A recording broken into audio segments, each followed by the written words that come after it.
Hi hello friends, welcome back to our channel. Vinayaka Chavithi special ప్రసాదాలండి.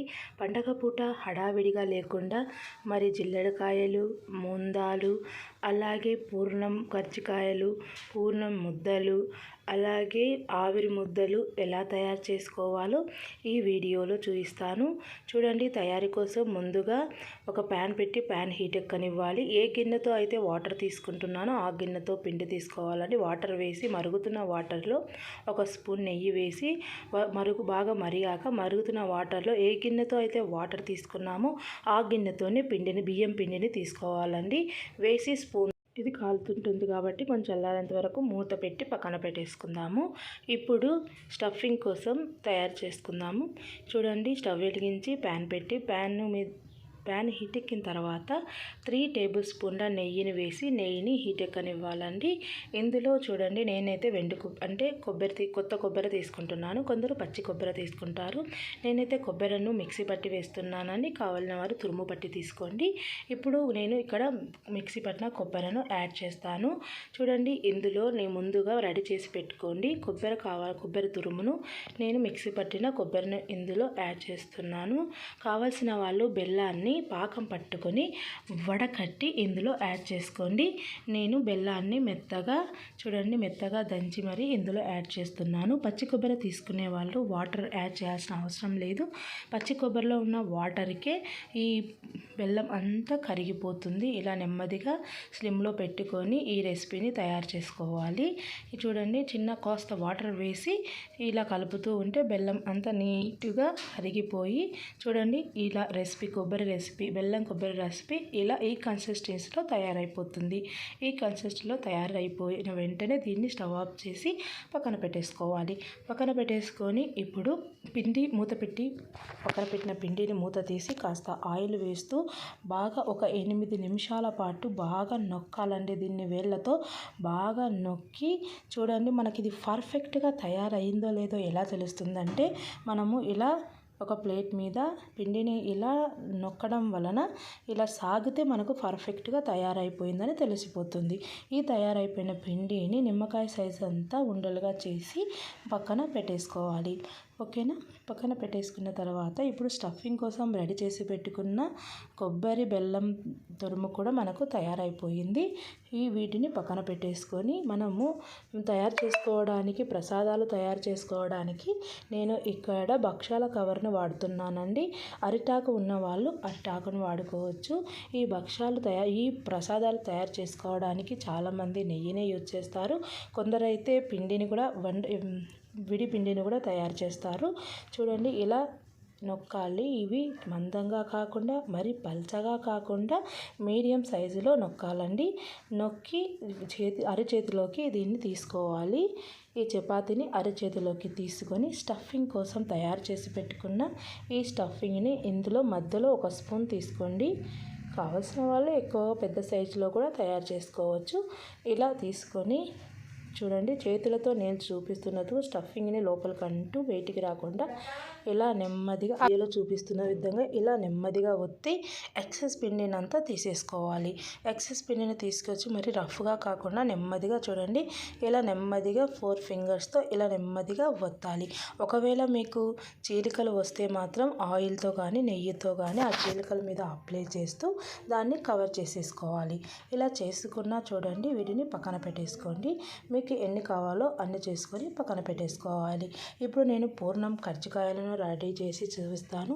ఇలాగండి, same process. వేళ్ళతో పల్చగా కాకుండా మందంగా కాకుండా మీడియం సైజు ఇలా నొక్కుతూ మధ్యలో స్టఫింగ్ కోసం తయారు చేసి పెట్టుకున్న ఈ కొబ్బరి బెల్లంని ఇందులో పెట్టుకోవాలన్నమాట.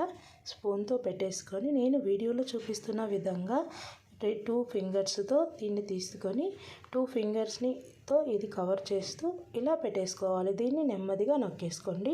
ఒకవేళ మీకు కరెక్ట్ సైజ్ కావాలంటే స్పూన్తో ఆ ఎక్సెస్ని కట్ చేస్తే పర్ఫెక్ట్గా వస్తుంది. ఓకేనా ఫ్రెండ్స్? ఇలా నెమ్మదిగా నొక్కేసుకోండి.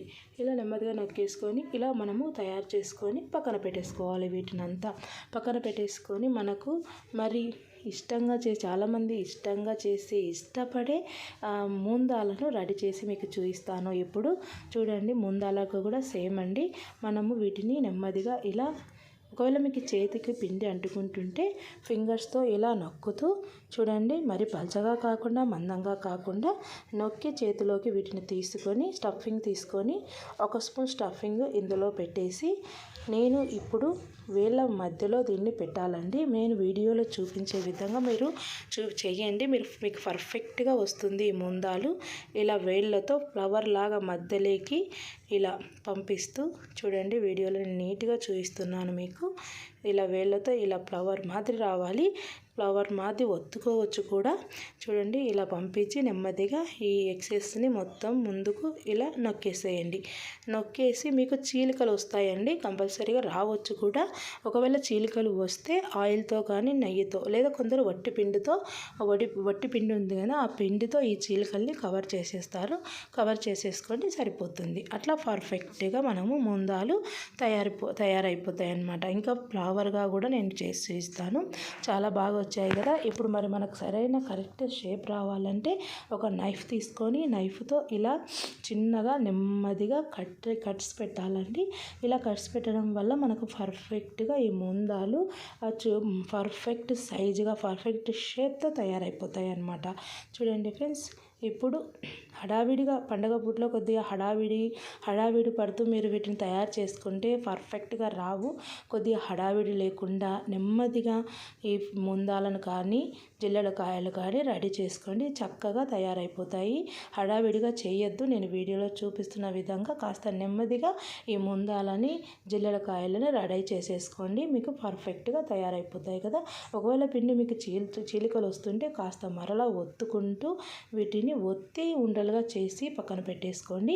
అప్పుడు మీకు చాలా పర్ఫెక్ట్గా ఈ ప్రసాదాలు వచ్చేస్తాయి.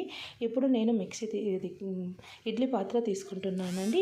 ఇడ్లీ పాత్ర తీసుకొని చూడండి, ఇడ్లీ పాత్రలకి నేను ఆయిల్ లేదా నెయ్యి అప్లై చేసుకోండి. అప్లై చేసుకొని తయారు చేసి పెట్టుకుంటున్న జిల్లెడకాయలు, అలాగే ముందాలు, పూర్ణం కజ్జికాయలను ఇందులో నెమ్మదిగా పెట్టేసుకోండి.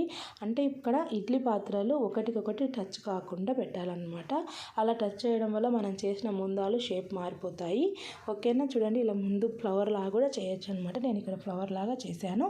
వీటిని చూడండి, ఇడ్లీ పాత్ర తీసుకొని నేను ఒక 1/2 లీటర్ వాటర్ తీసుకున్నాను. 1/2 లీటర్ వాటర్ని బాగా బాయిల్ చేయండి. బాయిల్ అయిన తర్వాత ఈ ఇడ్లీ పాత్రలని ఇందులో పెట్టేసి మూత పెట్టేసుకోండి.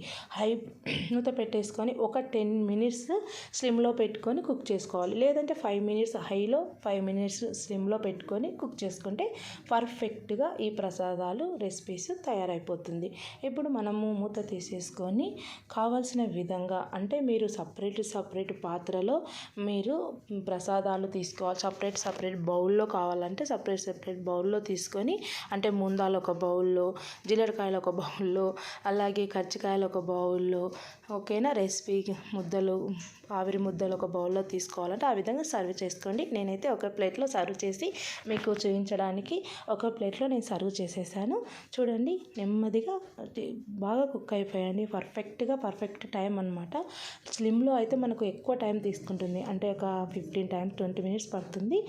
పర్ఫెక్ట్గా రావాలి అంటే కంపల్సరీగా హైలో స్లిమ్లో పెట్టుకొని మర్చిపోకుండా కుక్ చేసుకోండి. పర్ఫెక్ట్గా తయారైపోతాయి.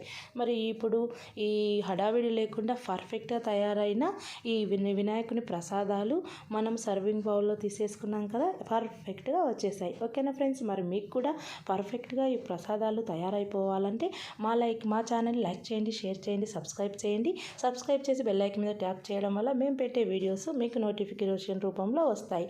Thanks for watching friends. Bye. Thanks viewers. మీకు అందరికీ ముందుగా నా వినాయక చవితి శుభాకాంక్షలండి. Thanks for watching friends. Bye.